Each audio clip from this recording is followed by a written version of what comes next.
नमस्कार दोस्तों। जयपुर की थड़ियों पर और यूट्यूब के कमेंट बॉक्स में एक बहुत बड़ा झूठ फैल रहा है कि लक्ष्मीकांत की जो किताब है ना, उसको आप 10 बार चाट लो, तुम्हारा आरएस या यूपीएससी प्रीलिम्स निकल जाएगा।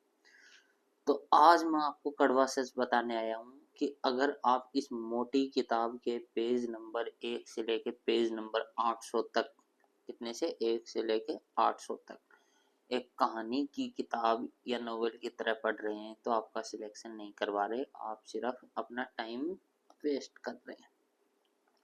लक्ष्मीकांत कोई कहानी की किताब नहीं है, यह भारतीय संविधान की डिक्शनरी है। क्या कोई डिक्शनरी को पहले पन्ने से आखिरी पन्ने तक रट सकता है क्या? नहीं ना। तो आज विपुल इनसाइट्स पर हम लक्ष्मीकांत का वो सच खंगालेंगे जो आपको कोई जयपुर के अंदर बड़ी कोचिंग वाला नहीं बताएगा। आज हम देखेंगे कि इस किताब को पढ़ने का वो 3 पास साइंटिफिक तरीका क्या है जिससे पॉलिटी का एक भी सवाल गलत नहीं होगा आपका, और रटना तो बिल्कुल मना रहता ही है। समझे? सबसे पहली और ब्लंडर मिस्टेक जो 99 एस्पिरेंट करते हैं, वो किताब खरीदते हैं और जोश जोश में चैप्टर 1 हिस्टोरिकल बैकग्राउंड से शुरू करते हैं, और अपने आरएस वाले क्या करते हैं कि ये जो क्या बोलते हैं इसको, हिस्टोरिकल बैकग्राउंड के अंदर ही है ना वो जो अपने सिलेबस में, हाँ, कॉन्स्टिट्यूशनल असेंबली, संविधान सभा से।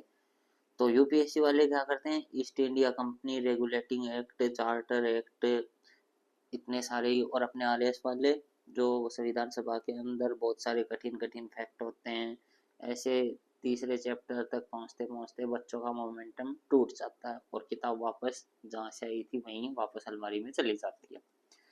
सेकंड, लक्ष्मीकांत सीधे आरपीएससी या यूपीएससी के सिलेबस के अनुसार नहीं लिखी गई है जैसे आप सब सोच रहे हो ना।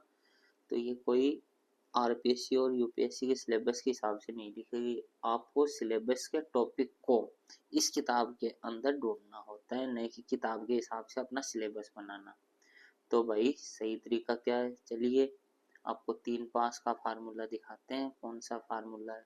देखो, पहला, रिवर्स इंजीनियरिंग। किताब खोलने से पहले पिछले 5 साल के प्रीलिम्स और मेंस के पेपर उठाइए। देखिए कि आरपीएससी मेंस में मूल अधिकारों से कैसे सवाल पूछ रही है, डीपीएसपी का व्यापारिक उपयोग कहाँ हो रहा है।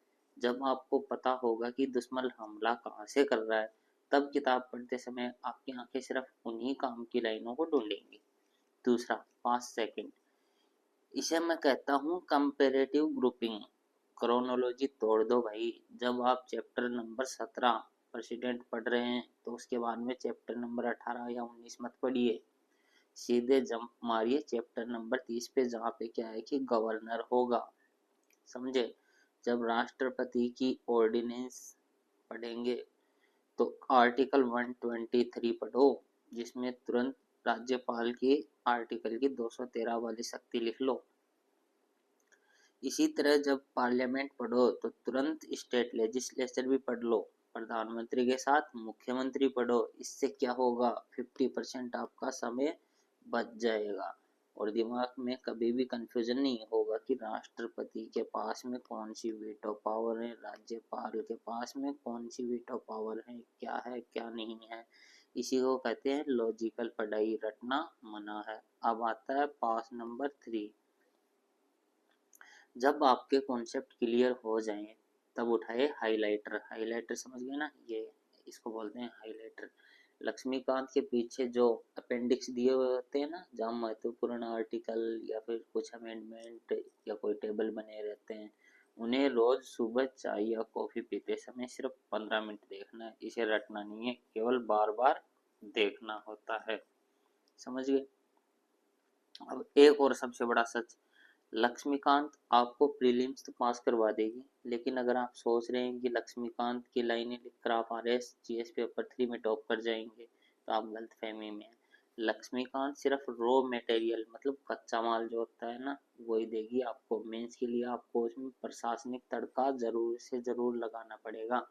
उदाहरण के लिए, अगर सवाल आता है प्रस्तावना में संप्रभुता, तो सिर्फ परिभाषा मत लिख के आ जाना कि वहाँ पे ओनली डेफिनेशन डेफिनेशन लिख के आ जाओ। वहाँ पे आपको पेस्टल अप्रोच वाला एनालिसिस डालना होगा कि राजनीतिक रूप से संप्रभुता का क्या मतलब है और आर्थिक रूप से भारत का लोकतांत्रिक समाजवाद कैसे काम करता है। आपको उत्तर के अंदर करंट अफेयर जोड़ने होंगे, जैसे सुप्रीम कोर्ट के हालिया कोर्ट के जो भी जजमेंट हैं वो लक्ष्मीकांत आपको न्यूज देगी, लेकिन उसके ऊपर आलीशान महल आपको अपनी आंसर राइटिंग की प्रैक्टिस से ही बनाना होगा। तो भाइयों, अगली बार जब भी लक्ष्मीकांत उठाओ तो पहले पन्ने से गधों की तरह रटना मत शुरू कर देना।